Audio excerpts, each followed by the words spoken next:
एक छोटे से गांव में लोग बहुत सीधे साधे और मेहनती थे। वे खेती बाड़ी करके अपनी रोजी रोटी चलाते थे और आपसी भाईचारे से रहते थे। लेकिन जैसे जैसे समय बदला, मोबाइल फोन गांव में भी पहुंच गया और धीरे धीरे लोग उसके माया जाल में फंसने लगे। उसी गांव में रमेश नाम का एक युवक था जो पढ़ा लिखा तो था लेकिन बेरोजगार था। वह दिन रात मोबाइल में डूबा रहता और इंटरनेट पर तरह तरह के वीडियो देखता। उसमें उसे अक्सर यह दिखाया जाता कि कैसे मोबाइल से तुरंत पैसा कमाया जा सकता है, कैसे छोटे छोटे निवेश से दोगुना तिगुना मुनाफा मिलता है। रमेश भी लालच में आ गया और उसने यह सब गांव के लोगों को दिखाना शुरू किया। उसने चौपाल पर सबको इकट्ठा करके मोबाइल में एक ऐप डाउनलोड किया और जैसे ही उसने कुछ बटन दबाए, स्क्रीन पर रुपए और सिक्के चमकने लगे। लोग हैरान रह गए और सोचने लगे कि यह तो सचमुच पैसे कमाने की मशीन है। रमेश ने कहा कि इसमें थोड़ा सा पैसा लगाना पड़ता है और फिर यह पैसा दोगुना होकर वापस आता है। भोले भाले गांव वाले उसकी बातों में आ गए।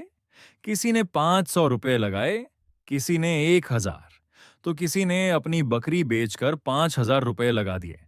शुरू शुरू में ऐप से थोड़े बहुत पैसे वापस आए ताकि सबका भरोसा बने। लेकिन कुछ ही दिनों में असली खेल शुरू हुआ और ऐप अचानक बंद हो गया। सबका पैसा डूब गया। गांव में हाहाकार मच गया। लोग रोने लगे, किसी की बेटी की शादी के पैसे चले गए, किसी ने उधार लेकर निवेश किया था तो कोई अपनी सारी जमा पूंजी गंवा बैठा।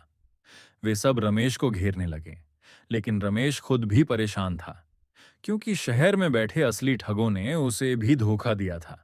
असल में रमेश को केवल लोगों से पैसा इकट्ठा करने का लालच दिया गया था और उसे भी झूठे वादों में फंसाकर बेवकूफ बना दिया गया था। अब गांव वाले समझ गए कि लालच में पड़कर उन्होंने बहुत बड़ी गलती की है। पंचायत बुलाई गई और बुजुर्गों ने सबको समझाया कि मोबाइल बुरा नहीं है, लेकिन अगर इसे गलत तरीके से उपयोग किया जाए या लालच में फंसकर बिना सोचे समझे निवेश किया जाए, तो यह हमारी मेहनत की कमाई लूट लेता है।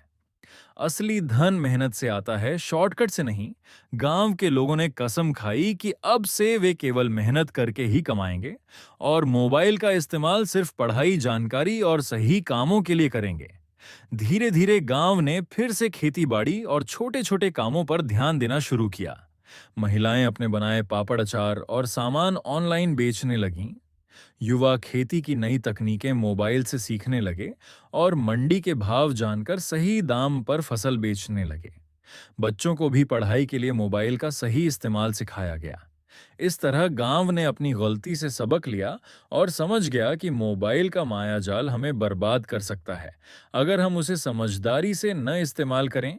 लेकिन अगर हम सही दिशा में उसका प्रयोग करें तो यही मोबाइल हमारी जिंदगी को आसान बना सकता है। इस कहानी से यही सीख मिलती है कि मेहनत की कमाई ही सच्चा धन है। लालच हमेशा विनाश का कारण बनता है और मोबाइल केवल साधन है, साध्य नहीं।